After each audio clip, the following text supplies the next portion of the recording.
No nosso quadradinho de hoje, você vai conhecer a tenista para-atleta brasiliense Jade Lanai, que garantiu o primeiro lugar em um dos principais torneios mundiais da modalidade.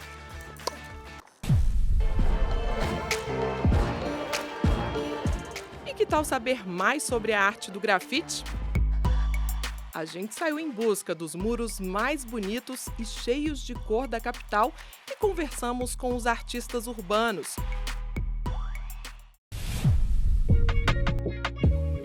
E você toparia brincar num balanço de 7 metros de altura à beira de um precipício? Se a resposta foi sim, você já está pronto para visitar o Balancel. Vamos passear também pelo Jardim dos Beija-Flores, em Planaltina, um lugar para ficar pertinho dessas lindas aves que vivem soltas e até bebem água na mão dos visitantes. E vamos conhecer a história do Teatro de Bonecos de Brasília, que, assim como a nossa cidade, mistura influências dos mamulengos de todas as regiões do Brasil. Então vem com a gente conferir tudo isso aqui no nosso quadradinho.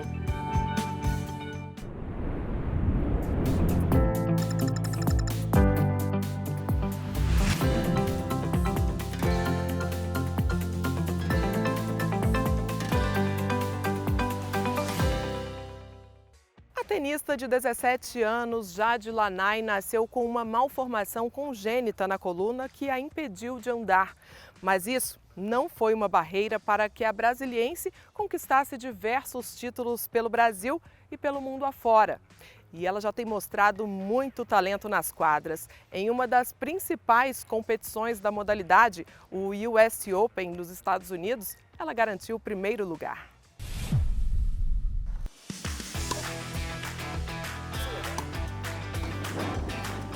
Eu costumo falar, na verdade, que eu sinto que foi o tênis que me escolheu, né? Que não fui eu que fui até o tênis e que escolhi esse esporte para minha vida. Desde pequena eu sempre fiz parte de vários esportes, pratiquei vários esportes. Começou como uma forma de tratamento, né? Já que eu tenho mielomeningocele, então sempre foi algo sugerido pelo Sara Kubitschek, que é o hospital onde eu faço reabilitação, né? E eles sempre foram os meus maiores incentivadores para estar nesse meio do esporte, né? Que seria uma das melhores formas de me trazer qualidade de vida. Nós estávamos com 4 meses de gravidez quando a gente ficou sabendo que a Jade teria uma má formação genética, chama mielomeningocele. Essa má formação pode ser questão familiar, mas como nós somos do interior do Maranhão, do interior de São Paulo, pode ser que se alguém nasceu da nossa família com essa má formação, morreu assim que nasceu, porque nasce com a coluna aberta, né, o famoso espinha bífida, então tem que fazer uma cirurgia assim que nasceu, que foi o que aconteceu.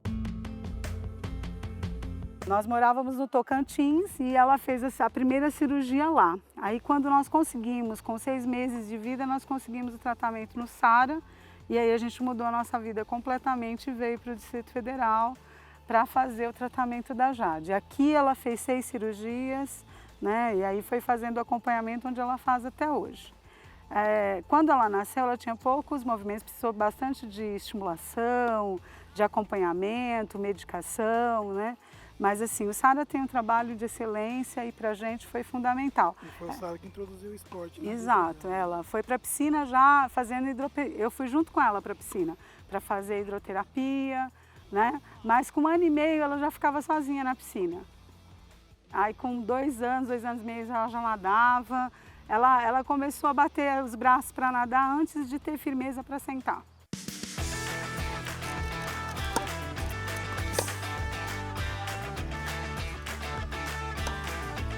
Eu já fiz natação, basquete, já experimentei algumas outras modalidades paralímpicas, como o atletismo, tênis de mesa, badminton.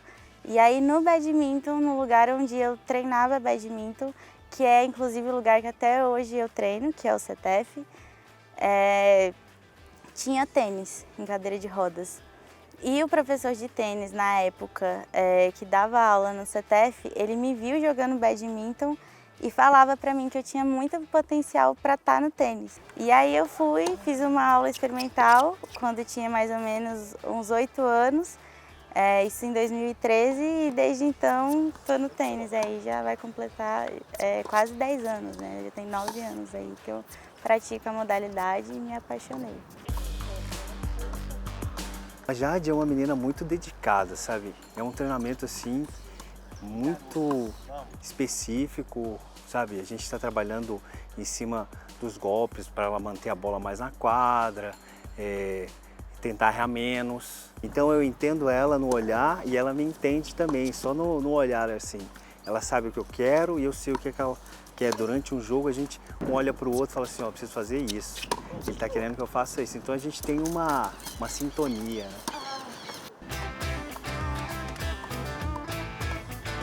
Comecei jogando alguns campeonatos aqui no Distrito Federal, né? Sou atleta do Distrito Federal até hoje, mas a minha primeira competição, os meus primeiros resultados foram aqui distritais, e a partir desse primeiro resultado distrital que eu tive, onde eu fui medalha de ouro já na Paralimpíada Escolar aqui do Distrito Federal, isso em 2016, aos 12 anos.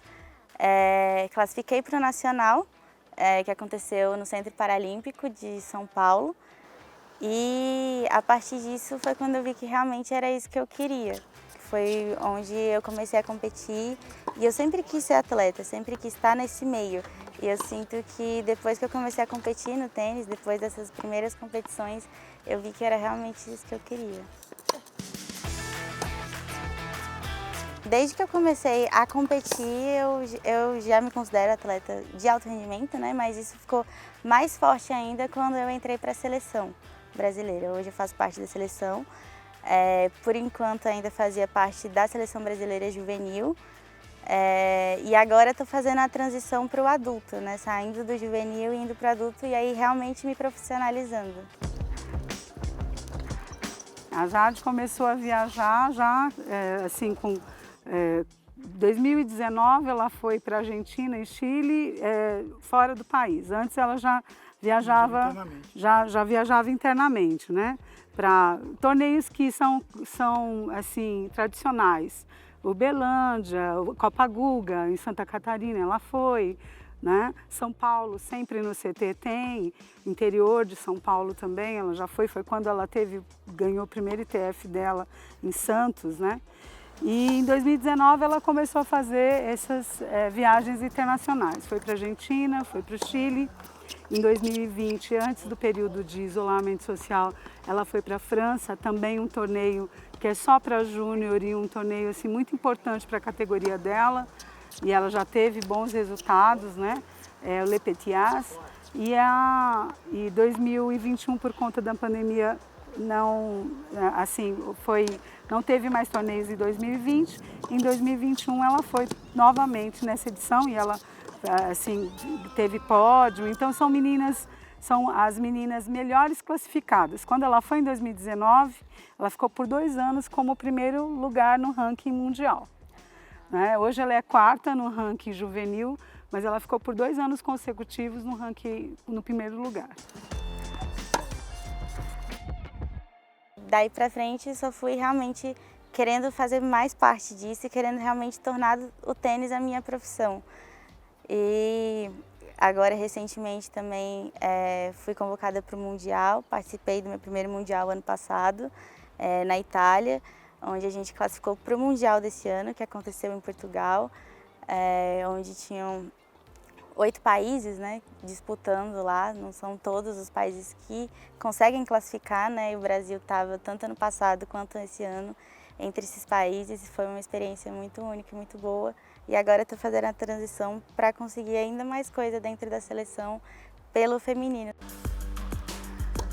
Eu coloco ela para jogar como pessoas andantes normal e ela joga de igual para igual, não tem problema. Até os próprios torneios aqui, joguinhos, ela joga de igual para igual com qualquer um.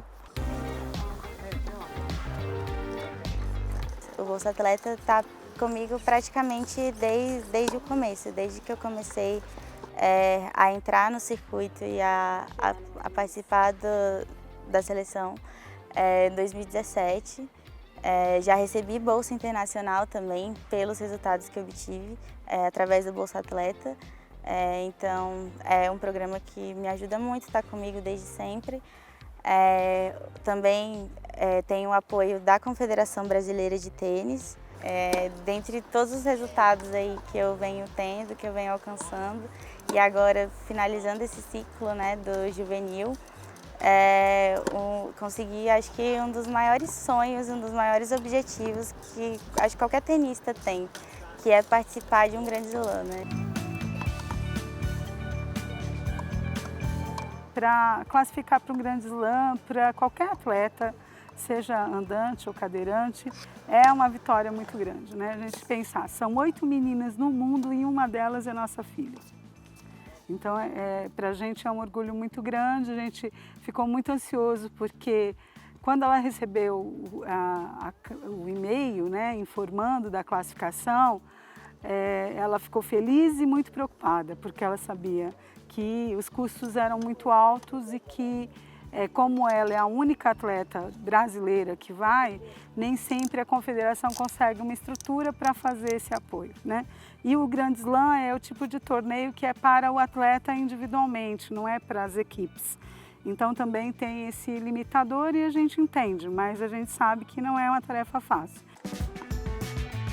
Apesar de ter todos esses apoios, né, infelizmente não é suficiente ainda para que eu realizasse essa viagem, né? A confederação e todos esses apoiadores meus continuaram me apoiando, mas mesmo assim, para conseguir realizar uma viagem desse tamanho, foi muito difícil. E aí foi quando a gente teve a ideia de fazer uma campanha de venda de camiseta com a minha logo e também de doações, para que eu pudesse, não só para essa viagem, né, mas também pensando a longo prazo aí durante a minha carreira, que eu tenho certeza que agora também com a minha participação no US Open, a tendência é que deslanche cada vez mais. Então, tenho algumas metas aí daqui para frente, quem sabe Paris 2024. E ela está muito feliz com isso. Eu também, né? Porque o treinador também tem esse sonho de levar um jogador para participar de um evento grande desse. E são poucas as oportunidades que tem. É um dos maiores torneios de tênis que tem no mundo. São 4, né? Ele é um dos 4. Então é o último torneio da temporada do ano.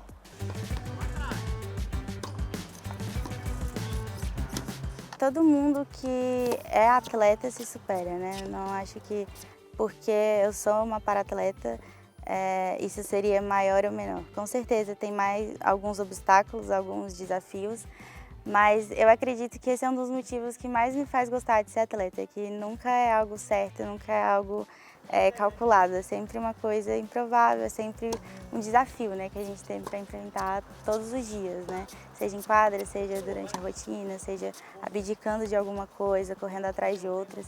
Então, acho que essa foi uma das coisas que eu mais aprendi com o esporte. É uma das coisas que eu mais gosto, que ele me desafia, sempre está me tirando da minha zona de conforto. Sem dúvida, traz qualidade de vida para mim absurda. E eu vejo que hoje não é mais só uma parte de mim, mas também é o meu estilo de vida, a vida que eu escolhi para mim.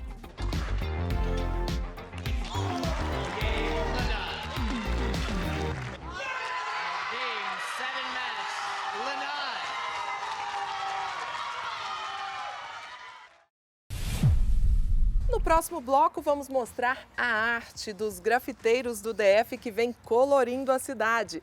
E tem muita emoção nas alturas no Balancel, um lugar bem diferente que fica ali, no Lago Oeste.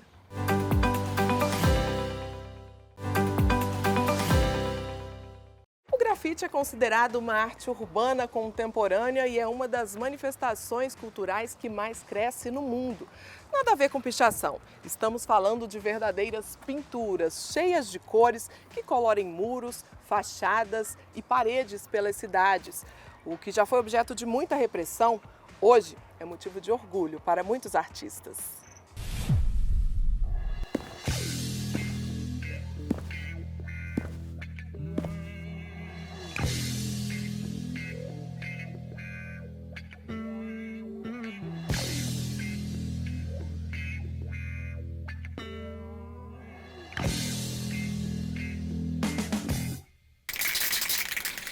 E aí, véi, chega aí, o papo aqui é diferente. Estão fazendo sua cabeça, assuma sua mente.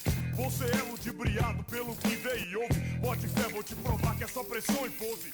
Já tem 15 anos que eu faço grafite, então assim, é realmente um amor por, né, um amor por pintar, um amor por desenhar, um amor por você mudar o espaço que você tá, né? A gente mora em Ceilândia e pinta em Ceilândia porque a gente vê que não tem tanta cultura aqui, né? Não é uma regra, mas a maioria veio da pichação e pro grafite. Comigo também foi nesse caminhar. Comecei com 16, agora eu tô com 36. Então assim, eu vi várias fases do grafite, né? O grafite em si que eu carrego, que o Guga carrega, a Nath, o nosso grafite ainda acaba sendo um pouco underground. Eu comecei na pichação, era no finalzinho dos anos 80, tipo 88, 89, por aí.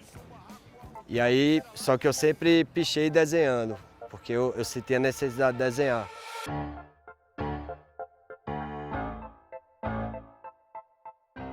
O ato de pintar já é, né, o próprio evento em si, né? Você pinta um local, às vezes, até o próprio morador às vezes não entende. Já tive muito essa experiência de estar pintando um lugar e a pessoa tipo, vem curiosa e pergunta: o que você está fazendo? Estou pintando. Quem pagou para você pintar? Ninguém. Mas você veio aqui pintar, ninguém está te pagando? Não, ninguém está me pagando. A satisfação que a gente tem é de fazer o nosso desenho. É algo que está aqui na minha mente, depois eu passo para o papel, depois desse papel eu materializo ele numa parede. Na maioria das vezes, o grafite tem esse poder assim, já de um diálogo instantâneo. Ele chega na rua, quando a gente já está fazendo, já está trocando ideia com o morador, com a galera que está passando, com a galera que já viu, mas não viu fazendo, só viu pronto. Isso tudo consegue um diálogo e vai abrindo um pouco a cabeça da galera para estar recebendo essa arte. O grafite tem isso, né, de ressignificar o espaço. Tava meio escuro, aí você faz um grafite, ele já abre, já fica claro, assim, já traz uma vida para o espaço. A própria comunidade que recebeu aquele painel vai tendo uma autoestima melhor, assim, vai saindo de casa, já não tem aquele muro cinzão, todo detonado, já vem um lance colorido, já dá aquele up, assim.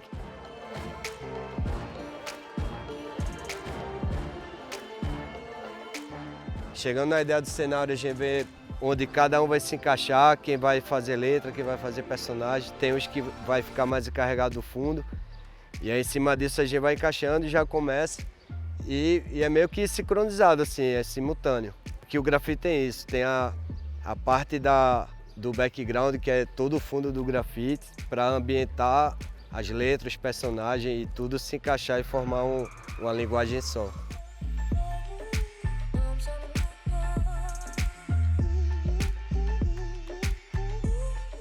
E esse grafite foi feito numa oficina que eu ministrei num projeto chamado Capital Grafite de 2021.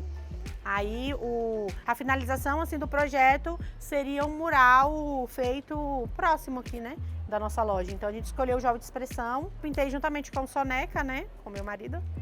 Aí esse mural a gente quis fazer por ser uma praça, né, tem muitas árvores, a gente quis fazer uma arte voltada para isso, né?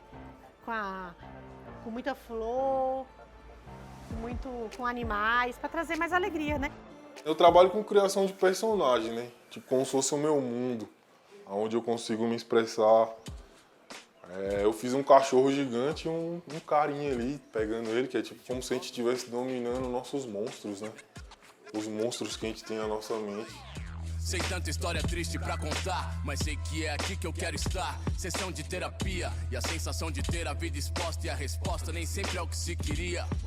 Nesse a gente decidiu juntar eu, Soneca, Goek e Biaco, que é tudo os apelidos que... E aí a ideia era algo com criança, com doce, para trazer uma linguagem um pouco mais feliz aqui, já que essa área é um pouquinho mais... tem um histórico mais pesado, é trazer uma leveza assim e ter esse diálogo. Eu vi uma pichação que um cara fez uma vez que estava escrito assim, ó, o lugar onde não tem cultura, a violência vira palco principal. E aqui é um lugar onde precisa de arte, precisa de cultura. A gente aqui na Praça de Cima tem um Jovem de Expressão, que já é bem ativo, né? Que é uma galera que já está aqui na Ceilândia há muito tempo, eles têm vários trabalhos ali. enfim. E a gente, como grafiteiro, a gente contribui também com a cultura do local, né? Soneca homenageou Nath e Zion. Eu homenageei Inaê, minha filha, e o irmãozinho dela. A gente conseguiu fazer 80% em um dia e no outro dia a galera veio e arrematou o resto. Nem todo mundo pode, nem todo mundo fica. Eu mesmo já quis sair, pensei, não tinha pra onde. Basicamente, a gente não sobrevive em si do grafite. Assim, do que eu faço, somente da minha identidade. Pode ter um trabalho ou outro que a gente faz, que é, a gente utiliza a habilidade que a gente aprendeu com o grafite, que é um trabalho decorativo, mas a gente trabalha, a gente tem uma loja, a gente trabalha com tatuagem, a gente trabalha com ilustração. Foi uma coisa bem, não nada planejado, foi bem inusitado assim de acontecer. Eu fiquei sem lugar para trabalhar e a loja que eu trabalhava fechou. E esse porão aqui, ele sempre foi um pico onde os grafiteiros daqui da Ceilândia se encontram, né? A gente sempre fez encontro aqui, que antes funcionava o nome era Subsolo. Esse Subsolo é do Mudoff, que também é um grafiteiro. Aí na pandemia, foi bem engraçado, porque no dia que fecharam a loja, ele foi visitar a gente. Eu falei, cara, eu fiquei sem lugar para trabalhar. Ele falou, pô, vai lá pro porão. Aí já me entregou a chave na hora. E eu vi que aqui tinha um potencial de trazer outros grafiteiros para cá.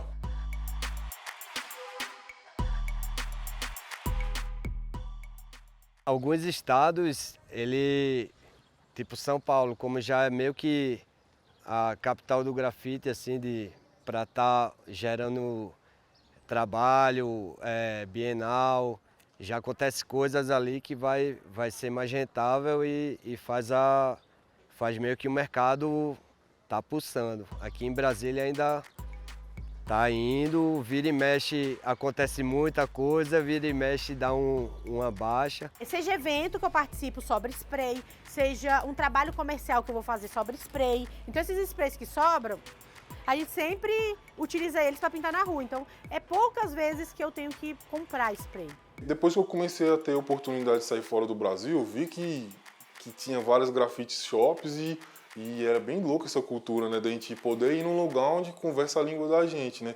Eu fui em 2016, a primeira vez, eu fui para um festival que se chama Meeting of Styles, que é até desse boné. Eu fui para um em Milão e para um da Alemanha, que foi lá em Frankfurt. E pintando, fazendo tatuagem, então eu fui na Suíça, eu fiz alguns murais, também fiz umas tatuagens, depois eu fui na França.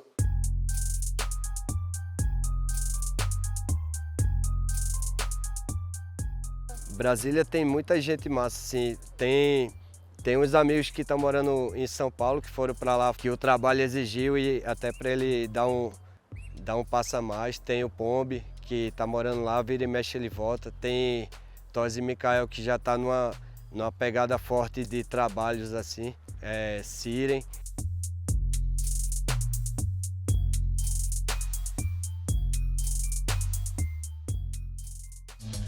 Lá vem história, pouco de glória, Rúbia Lave Mãe, que agora decola, que foi dado, jamais será tirado, passará por um... Quando eu comecei em 2006, haviam, eu acho que umas 5 mulheres, incluindo eu, né?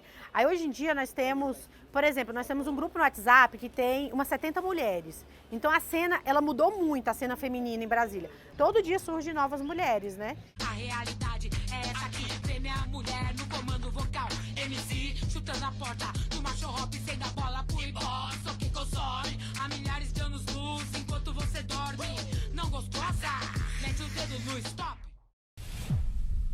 O cenário é de tirar o fôlego e a experiência promete diversas emoções: alegria, relaxamento, contemplação, sensação de liberdade e frio na barriga. Estou falando de um enorme vale cercado por montanhas rochosas e um balanço construído à beira de um penhasco. Os 7 metros de altura assustam, mas o balancel garante te levar às alturas com muita segurança.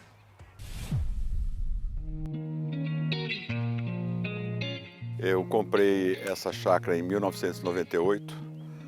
Usei com a família até 2016 e a partir de 2017 eu comecei a compartilhar ela com o mundo, né? Por conta da grande procura que existe de pessoas para conhecer a região e tal. Então a gente passou a alugá-la pela plataforma do Airbnb.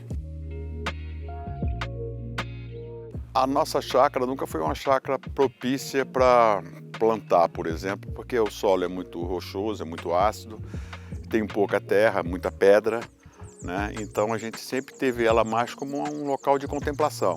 Esses abismos, esses desníveis que a gente tem aqui, que são vários, né? Eles servem mais para a gente sentar e curtir mesmo.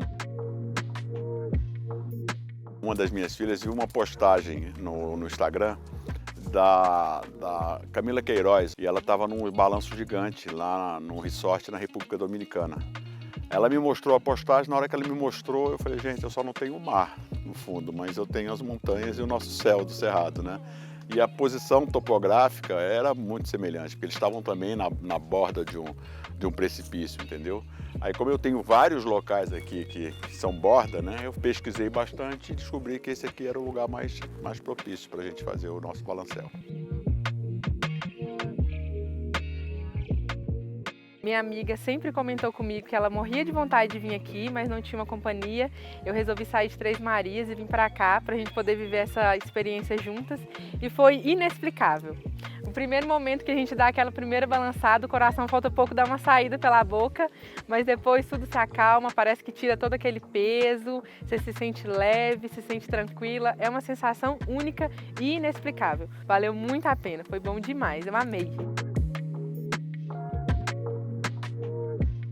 A partir do momento que a gente descobriu que era possível fazer, eu comecei a consultar um engenheiro amigo, né, que me ajudou em várias obras aqui na chácara, e um grande amigo também, que é um verdadeiro artesão com ferro, e a gente começou a desenvolver como seria a estrutura, qual seria o tamanho das colunas para sustentar esses postes que tem 7 metros de altura, como seria o assoalho, o piso, o deck, né, para poder caber as pessoas confortavelmente, o guarda-corpo, os cabos de aço, enfim, a gente foi estudando isso tudo, a gente começou a pensar isso em janeiro de 2020, até julho foi só projeto, estrutura e tal. A partir de julho eu comecei a botar a mão na massa mesmo, e aí entrou o Sebrae, que foi fundamental para a gente, que o Sebrae deu um apoio fantástico. Em abril do ano passado, no aniversário de Brasília, a gente inaugurou.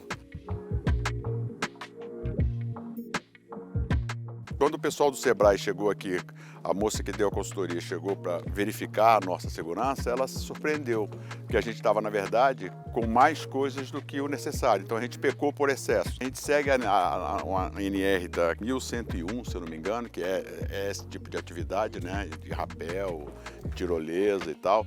E a gente procurou seguir todos os ritos, né?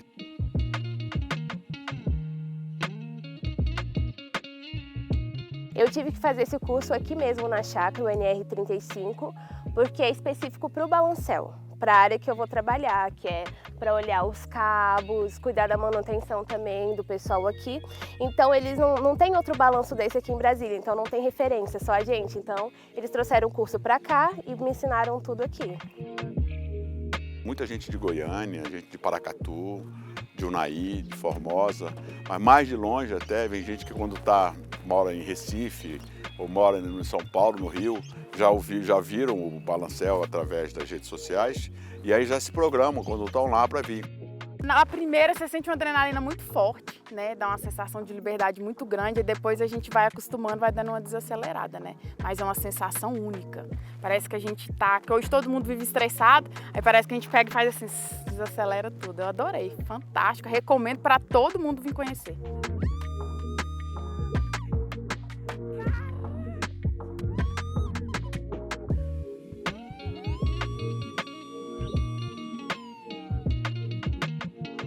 Às vezes as pessoas vêm aqui com muito medo, medo de coisas que eles adquiriram na infância, que é o medo de altura, às vezes de queda de alguma coisa, e as pessoas às vezes confiam muito em mim, porque não tem ninguém que esteve lá aquele momento com eles, e eles vêm pra cá, balançam, quebram esse medo, e uma experiência nova para eles, saem muito felizes, então eu fico muito gratificada, né, também com isso. Teve uma turma nos cadetes da Força Aérea Americana aqui. Eles vieram fazer um curso de imersão na língua portuguesa e aí ouviram falar lá fora que tinha um balanço aqui e já procuraram, a agência de turismo entrou em contato conosco e a gente fez uma tarde bem legal para eles aqui.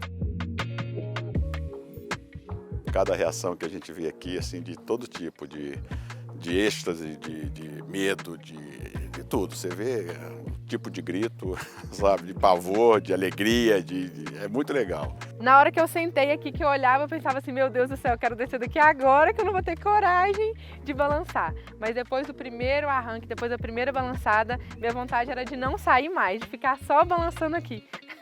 Foi muito bom. Digo que nós somos o maior balanço do Brasil, porque não tem nenhum que diga que é maior do que o nosso. A nossa estrutura tem 7 metros, mas o poste do deck para cima tem 5 metros de altura. E assim, eu posso dizer que eu sou o maior do Brasil na beira de um penhasco, por exemplo. As atividades duram 1 hora, né? De quarta a domingo a gente aluga, então começa normalmente o horário das 4 e das 5 são os mais procurados para poder pegar o pôr do sol, né? Que a luz é boa. E aos finais de semana também tem uma procura bem legal. E a gente criou uma modalidade nova que é o Balancel VIP, onde a gente aluga 8 lounges. Cada lounge fica com um casal, com 2 pessoas, né? E aí eles curtem um balancel de 3h30 e 6 da tarde. A gente serve piquenique, só com frutas daqui da região, tudo orgânico, bacana.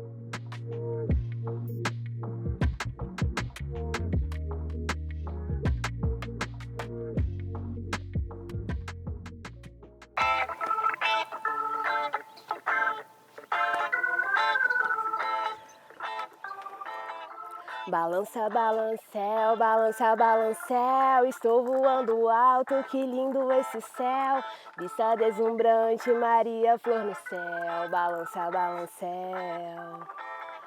Na borda da chapada, tuturututu, meu corpo voa nesse lindo céu azul. Balança e se joga na dança, dança no vento, lembranças da infância. Sente a energia do Cerrado em Maria Flor, cenário encantado desenhado com amor. É tão lindo voar com os passarinhos, coloquei seu nome, Gaia Sol lindo. Balança, balancel, balança, balancel, estou voando alto, que lindo esse céu. A seguir, um jardim que atrai centenas de beija-flores e visitantes que ficam encantados. E vamos mostrar também o Teatro de Bonecos de Mamulengos do DF. É já já, não sai daí!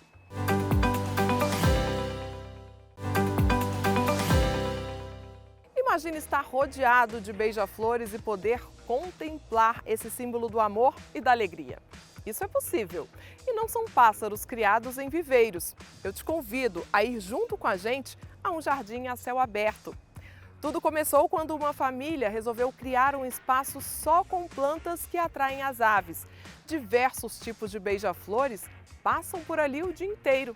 Nossa equipe teve a sorte de estar presente no dia em que o menor beija-flor do Brasil passava pelo local. Confira.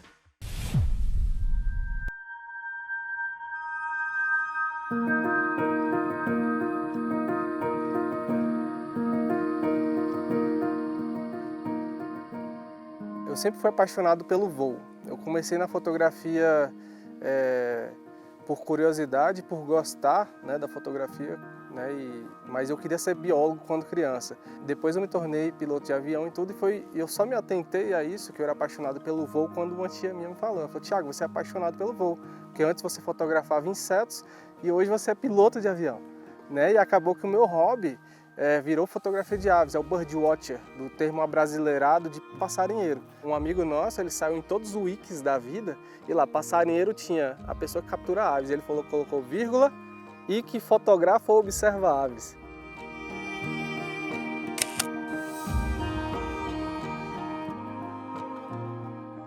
Anualmente existem grandes encontros, inclusive no Brasil. Um dos maiores da América Latina, que é o Avistar Brasil, acontece em São Paulo. Mas existem muitos grupos, né? Hoje o WhatsApp e Facebook, eles facilitam muito o contato dos passarinheiros. E um site que para mim foi um divisor de águas, que chama-se Wikiaves, W-I-K-I. Ele, através desse site, quando eu cheguei lá, eu vi a diversidade de aves que tinha e foi quando eu migrei da fotografia de insetos para a fotografia de aves, porque eu não sabia que existia aquela quantidade de espécies, né?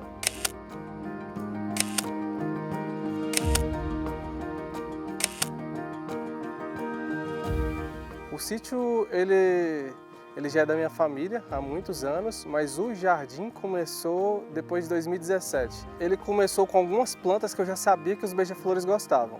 Primeiro eu fui plantando essas flores, procurando em alguns lugares, só que não existia muita literatura nesse sentido.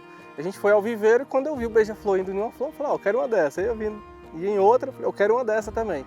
E assim a gente foi aumentando a quantidade de espécies aqui no jardim e até os visitantes, eles sempre nos traziam flores e falavam, Thiago, essa flor aqui o beija-flor gosta, essa flor aqui eu vi um beija-flor indo. E assim a gente foi aumentando a quantidade de espécies de flores. Isso é muito importante porque você tendo uma variedade de flores, você vai ter uma variedade de beija-flores.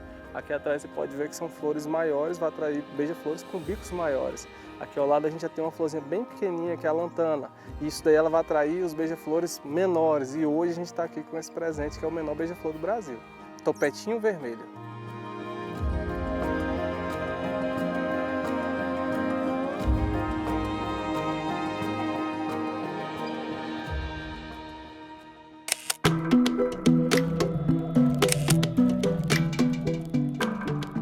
Além dos pássaros, né, os beija-flores, você acaba aprendendo muito, né? Hoje eu já consigo ver quem é o cauda canelada, né, o pequenininho que eu chamo de jotinha, né?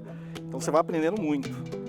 Hoje nós estamos com 9 espécies, fica variando entre 8 e 9. Segundo semestre sempre é mais movimentado o jardim, porque aí os migratórios, né, os localmente migratórios começam a chegar. Mas aqui residentes que a gente tem o ano todo são 3 espécies. As mais comuns, né, que o pessoal vem atrás, aquele verdinho com violeta, né, ele é o tesoura verde, inclusive é a logo do nosso jardim. Tem o rabo branco acanelado, que são esses mais mansinhos que até às vezes vêm na nossa mão. Então as pessoas vêm atrás dos beija-flores para ver, para fotografar e às vezes a gente é agraciado com o bichinho vindo na mão, que para mim é o bônus, é a cereja do bolo. Né? A gente tem o topetinho vermelho, então essa segunda parte agora ele começa a chegar, né? A segunda parte do ano eles começam a chegar, o estrelinha ametista são bem pequenininhos, eles parecem aqueles mangangavas, aquelas abelhas grandes. E aí, por exemplo, nós estamos com visitantes hoje, que é a semana passada toda, por conta desses beija-flores. Isso daí a gente vai avisando as pessoas, né? Pela internet, as pessoas vão chegando até nós focados nas espécies que eles querem.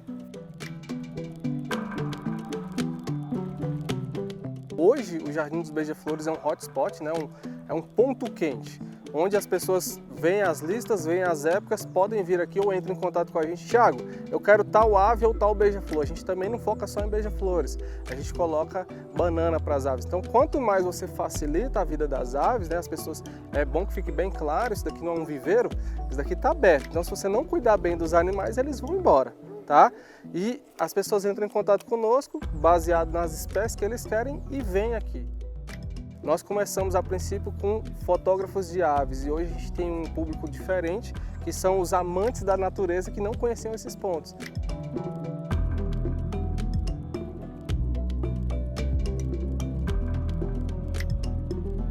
Hoje nós somos conhecidos internacionalmente, já recebemos pessoal da Europa, dos Estados Unidos, de quase todos os estados do Brasil, por conta dos beija-flores, mas nós temos outras aves também.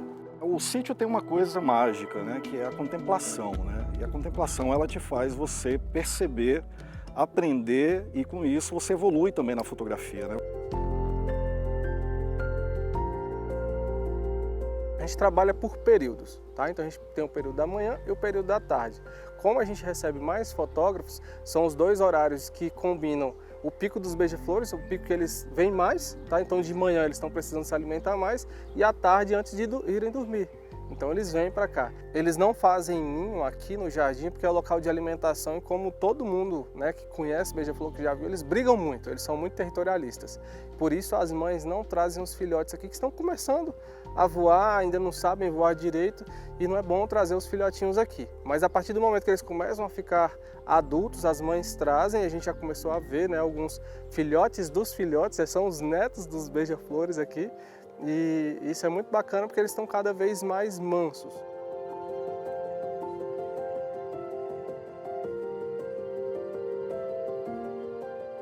Eu ainda viajo, mas hoje eu vou observar as aves, vou estar com as pessoas que estão focadas ali e hoje ver a pessoa satisfeita com o que ela fez, isso me realiza. É terminar o dia e ver que as pessoas estão felizes, conseguiram as fotos dos sonhos dele, teve gente aqui que já chorou.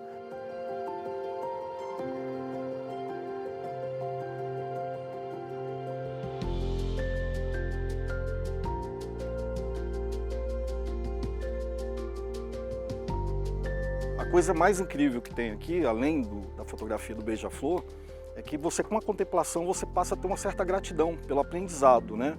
E essa gratidão te traz um respeito muito grande pelos pássaros, pelos bichinhos que você acaba conhecendo aqui, né?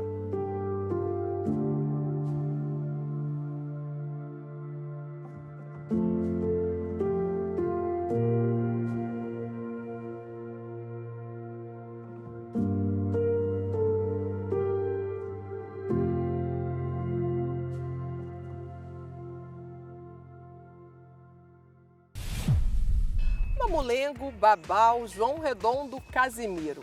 Em cada região, ele leva um nome diferente. Mas o certo é que o teatro de bonecos chegou ao Brasil ainda no século XIX e se tornou em 2015 patrimônio cultural imaterial brasileiro. Brasília é considerada a cidade fora do Nordeste com o maior número de brincantes. A gente te mostra agora um pouco mais sobre essa bela forma de expressão.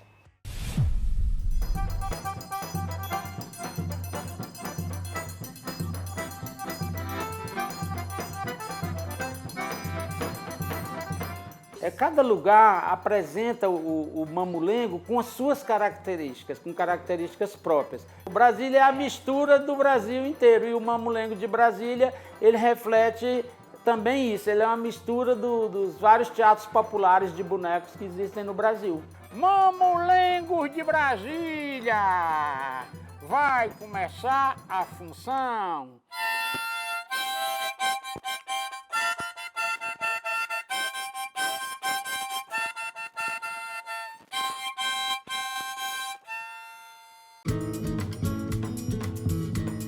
Um dos cenários que a gente tem para brincar os bonecos, esse aqui foi Joalei Almeida que pintou. Joalei, assim, um artista plástico tão detalhista, tão cuidadoso, que até o lado avesso ele pinta com o mesmo esmero que pinta o direito.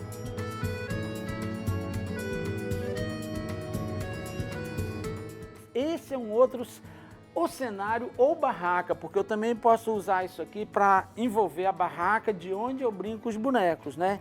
Isso é um bordado, tudo com lantejoulas, com contas, e vai bordando aí alguma coisa que dialoga com o maracatu pernambucano, né? Os guerreiros de lança, com o Atos Bulcão, né? Assim, um desenho Brasília e tal, que é as coisas que eu sempre gosto de colocar no meu trabalho. Então, essa relação da minha origem, a origem da minha família, né? Do Nordeste, com Brasília, eu gosto de misturar no meu trabalho. Eu nasci em Brasília. O primeiro mamulengo que eu vi foi o Carlinhos Babau, que é um goiano, que morou na Paraíba junto com o mestre Antônio do Babau. Aí ele veio para Brasília e brincou aqui em Brasília. Aí eu vi a primeira vez um mamulengo. Quer dizer, feito por um goiano que morou na Paraíba. E eu nasci aqui, já vi aqui, gostei, me identifiquei e passei a brincar também. Epa! Senhores, senhoras, senhoritas, a todo o pessoal presente, muito bom dia! O meu nome é Benedito Bendito Grito Bacurau da Silva Babau da Nuoco da Nupau da Serra do Berduerga. Enverga, mas não quebra, esticou, enrolou, trançou, namorou, beijou, abraçou, chipou. Quando o Carlinhos Babau conheceu o Antônio do Babau, morou na Paraíba, passou 3 anos lá no final dos anos 70. Que voltou para cá e ele botou o nome da brincadeira dele de Carroça de Mamulengos. Foi aí que eu conheci o Carroça de Mamulengos, que era só o Carlinhos Babau. Porque o Carroça era só Carroça, que era um grupo do Sesc, da 913 Sul. Nós éramos um grupo de teatro aqui em Taguatinga, grupo Retalhos, tinha 26 pessoas, não é? E aí nós nos conhecemos e eu passei a brincar também com o Carlinhos Babau e a Shirley, que era a namorada de Carlinhos Babau, e Rose, que era minha namorada, foram nos visitar. Nós estávamos no Nordeste, andando por lá, e elas foram nos visitar e a Shirley se integrou ao trabalho do Carroça e eu vim embora com arroz. E aí formamos o Mamulengo Presepada.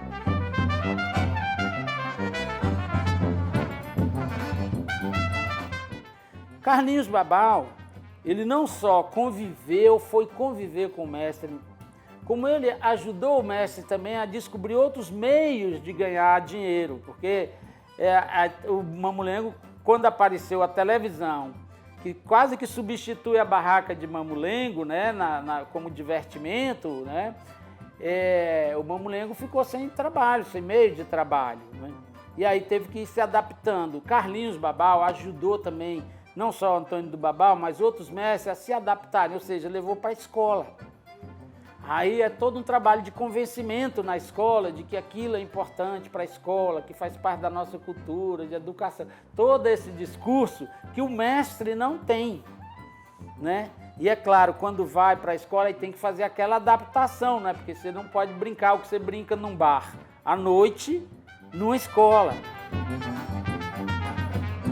O meu pai fez a primeira tolda, a primeira barraca, né, de ferro, cara de ferro, de metalon.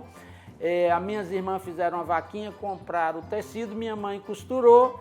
Eu tinha os bonecos que Solon tinha me dado e a gente começou a brincar. Isso em 83. O mestre Solon, lá de Carpina, eu ia muito na casa dele e ficava vendo ele trabalhar e conversando com ele, perguntando coisas para ele. Essas coisas assim, Solon, como é que começou os bonecos? Não é? Solon, como é que você cria essas coisas? Né? Aí ele me falava assim, Chico, tudo que você imagina existe em São Saruê. Então, imagina coisa boa, não pense em coisa ruim não, porque toda vez que você pensa numa coisa ruim, ela está acontecendo mesmo lá em São Saruê. Esses bonecos aqui, tudo tem vida em São Saruê. Então, cuida desses bonecos, não deixa os bonecos jogados, não fica mudando os bonecos. Os bonecos hoje faz um personagem, amanhã faz outro, essa confusão que esse pessoal faz aí, os bonecos ficam tudo confuso lá em São Saruê. Então, Simão é Simão e você vai morrer, mas o Simão vai ficar. Então, cuida do Simão enquanto você estiver vivo, porque ele é mais vivo do que você, porque você morre e ele não. Então, Solon ia me ensinando essas coisas e eu fui percebendo, eu fui entrando nesse mundo, nessa viagem, né? Foi que Solon me deu de presente um terno de boneco, um conjunto de bonecos para eu montar a brincadeira. O Mamulengo, ele tem um personagem do lado de fora, que se chama Mateus. Teve um tempo que chamava Arlequino. Esse personagem do lado de fora fica conversando com os bonecos e com o público. Me apaixonei por outros tipos de bonecos, como marionetes de fio, são aqueles bonecos de fio, não é? E até tentei fazer uma vez um personagem que eu faço, que é o Mateus, né? Aí eu tentei fazer fiz numa oficina e tal, mas assim, eu ficava olhando para ela, ela olhando para mim, não deu liga, assim, a gente não brincava, ela não respondia. Eu falava, nossa, como é que uma pessoa consegue passar um movimento através de um fio, né? Então é uma coisa do outro mundo, assim. Até que aqui em Brasília apareceu o Gui. Eu comecei a fazer boneco assim por uma curiosidade minha, uma pesquisa. Na verdade, o teatro de boneco sempre foi uma coisa que me chamou muita atenção quando garoto. Depois, assim, veio essa história da marionete, né? Teve um festival em Brasília que trouxe um marionetista de fora, né? E aí eu vi o boneco de fio, aí eu fiquei emocionado no teatro, assim, cara. Falei, cara, isso é muito legal, isso é muito bonito. Eu fui atrás de nomes de pessoas, né? Na pesquisa, quem eram os marionetistas, da onde que veio essa forma de teatro de boneco. Meu bisavô, ele veio para o Brasil para brincar boneco. Esse teatro de Brighella, que é o boneco italiano, né? Tive que aprender a entalhar um boneco, né, na madeira, porque meus bonecos eu gosto dessa questão do entalhe da madeira. Então eu fui buscar mestres de entalhe que me ensinaram um pouco. E aí eu fui juntando essas coisas. Quando chegou a hora de fazer a roupa, eu tive que aprender a costurar, então peguei uma máquina de costura da avó da minha esposa, e aí eu fui brincando nessa história, fui aprendendo a costurar, e fui aprendendo a pintar, fui aprendendo a esculpir, e aí a coisa foi surgindo, foi aparecendo. E aí, assim, claro, né, que tiveram outras pessoas que me mostraram também a marionete, a gente construiu esse boneco aqui, que é o Severino, que é um boneco, é o personagem principal do meu espetáculo, né? Que depois de todo esse tempo de pesquisa, eu fui construindo bonecos e aí depois montei um espetáculo com essa minha pesquisa de construção. O Chico é uma pessoa que foi muito presente nessa minha busca, né? Nessa minha pesquisa com o teatro de boneco. Esse boneco é um boneco que eu gosto muito, assim, porque além dele de ser uma homenagem, é um personagem mesmo que está muito presente, né, na cultura popular brasileira. Fiquei satisfeito com o boneco. Falei, não, acho que está parecido com o Chico.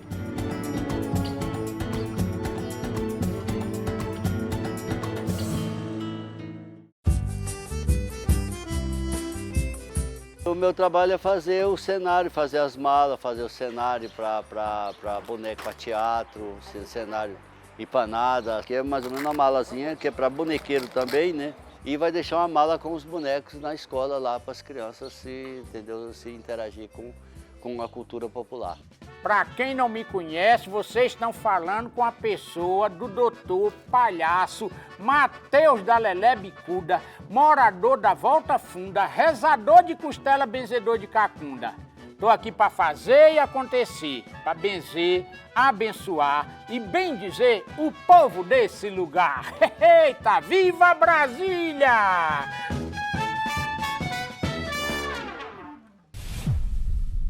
O nosso quadradinho termina agora, mas você pode acompanhar todas as reportagens no nosso canal no YouTube e seguir também as nossas redes sociais. Até o nosso próximo encontro. Tchau, tchau!